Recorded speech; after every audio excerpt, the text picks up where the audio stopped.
We'll get straight into it because there are so many champion number 24s, and we'll start with the Hawthorn champ, Peter Knights.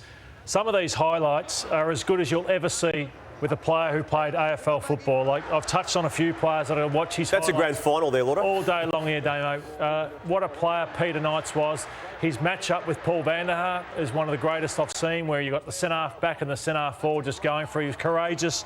He won 3 marks of the year in his VFL career. He just saw spectacular. He won 3 flags for the Hawks. He played 264 games, kicked 201 goals. Also coached, didn't he, Damo? Coached the Brisbane Bears. He did, coach the Bears, yep.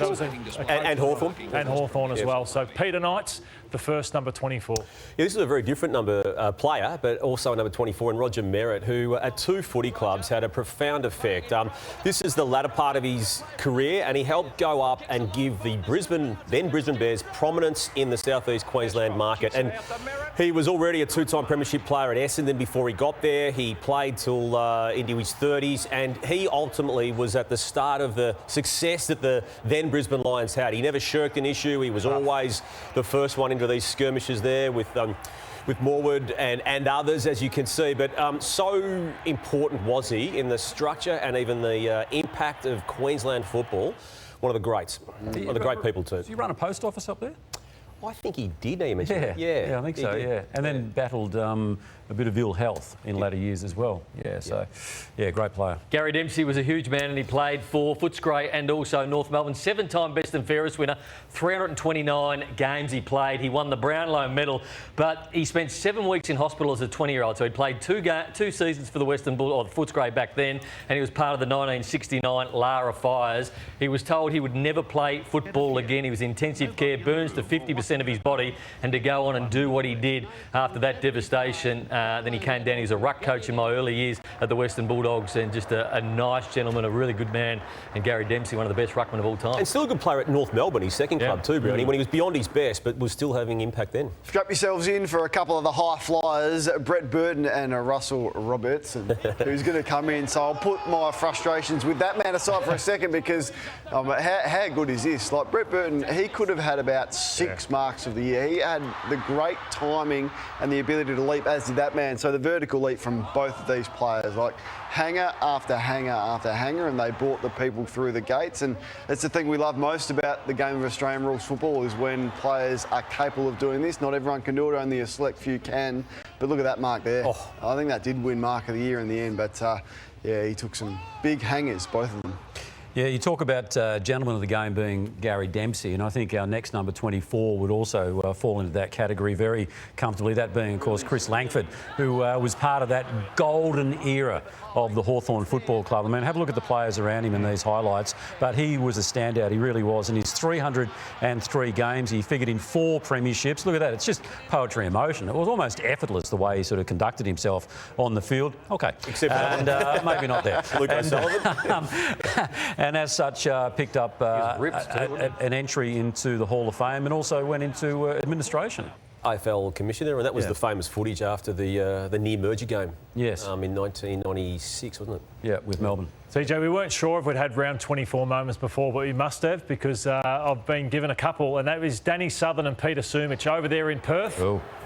This was a nasty time of football. You know, used to target and hunt players. The Dogs used to be the best at it around this time, and Danny Southern was 19 years of age. Peter Sumich was 26 years of age. It's on for young and old.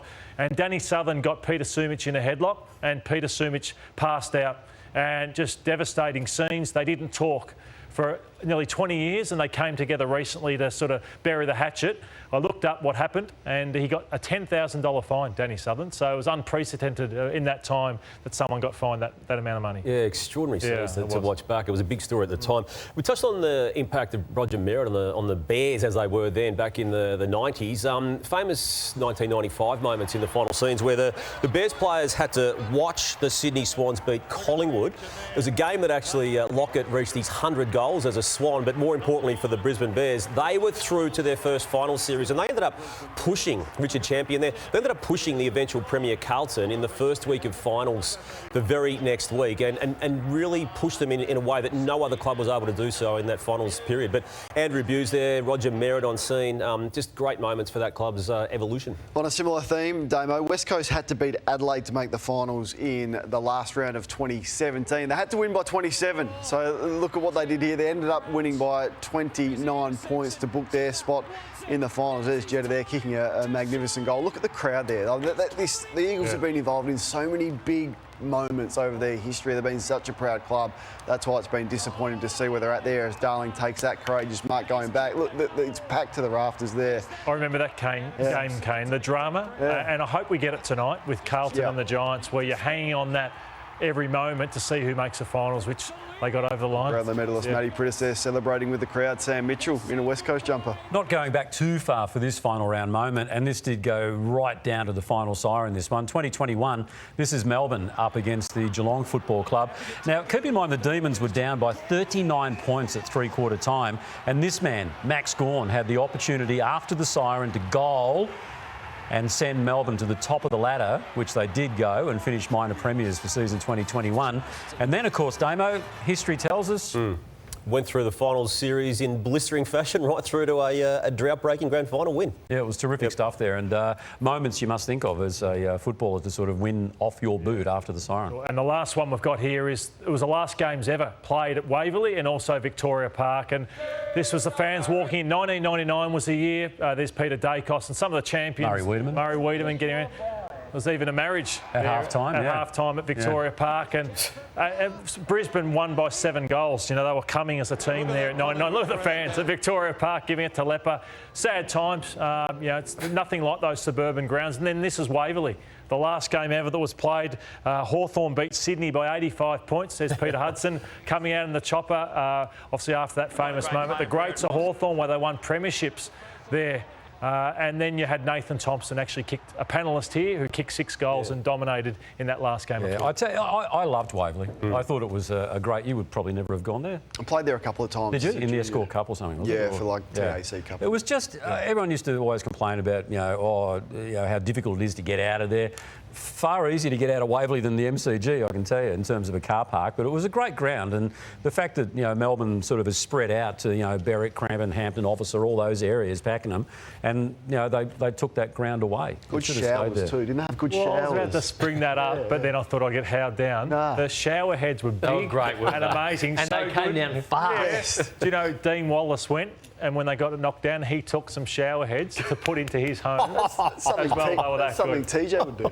No, I'm just listening to this dribble at the moment thinking, God, I know you were hot and cold when you played, but really you're taking things to an extreme here.